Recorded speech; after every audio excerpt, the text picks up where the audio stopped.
Start.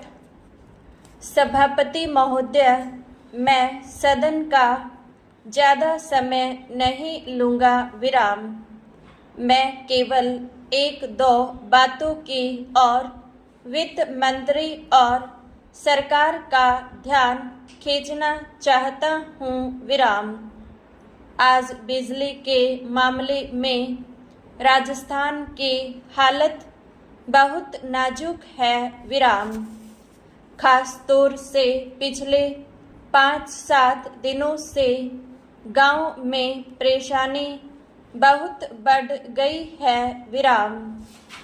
मैंने देखा है कि कई जिलों में पिछले कई दिनों से बिजली नहीं है। विराम।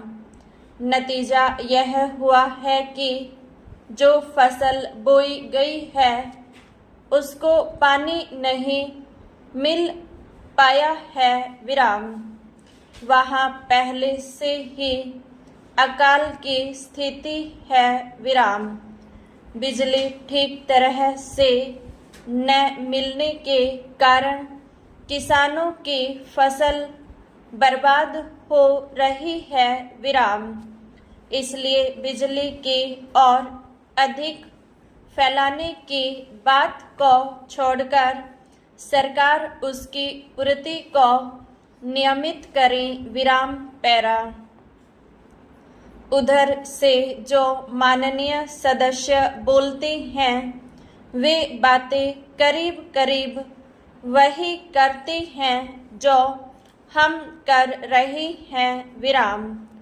दोनों में कोई फर्क नहीं है। विराम। वे भी कहते हैं कि महंगाई है, बेकारी है और हालत खराब है। विराम। सरकार की तरफ से भी हरेक वक्तव्य को इसी वाक्य से शुरू किया जाता है कि उसे विरासत में खराब हालत मिली है जिसे सुधारने में समय लगेगा। विराम। मैं निवेदन करना चाहता हूँ कि सरकार एक अवधि निर्धारित का दे कि वह कब इस पहले वाक्य को बोलना छोड़ देगी। विराम। हम सरकार का विरोध नहीं करेंगे। विराम। वह हमको भाषण लिखकर दे और बता दे कि हम क्या करेंगे। विराम।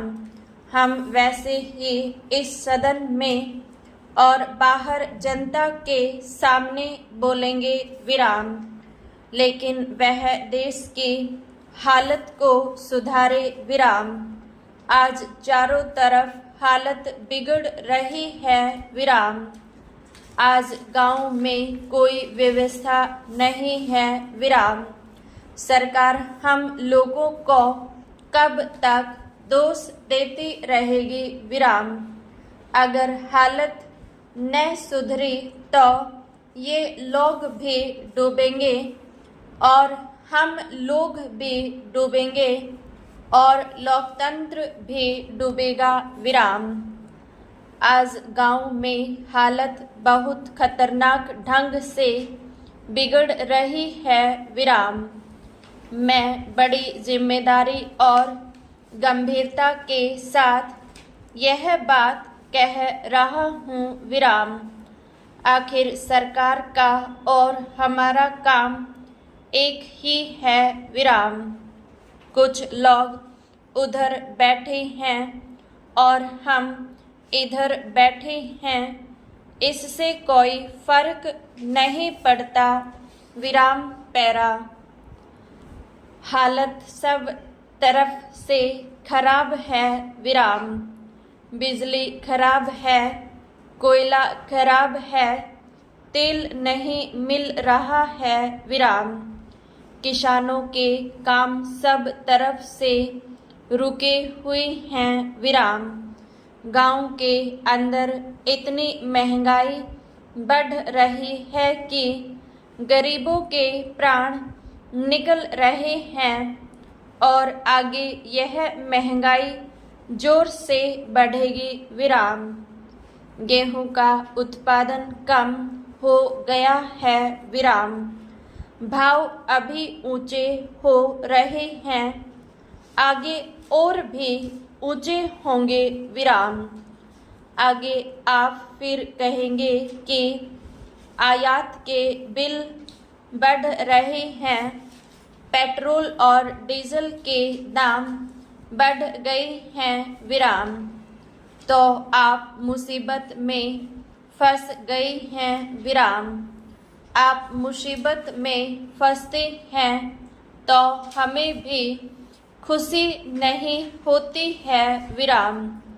इसीलिए आप गंभीरता से सोचे, कुछ हमसे सहायता लेना चाहते हैं तो लें, जिस तरह से भी लेना चाहते हैं लें विराम। आप जैसा कहेंगे वैसा ही हम जनता से जाकर बोलेंगे विराम। अंत में मैं निवेदन करना चाहता हूँ कि आप राजस्थान के लिए जरूर कुछ करें विराम।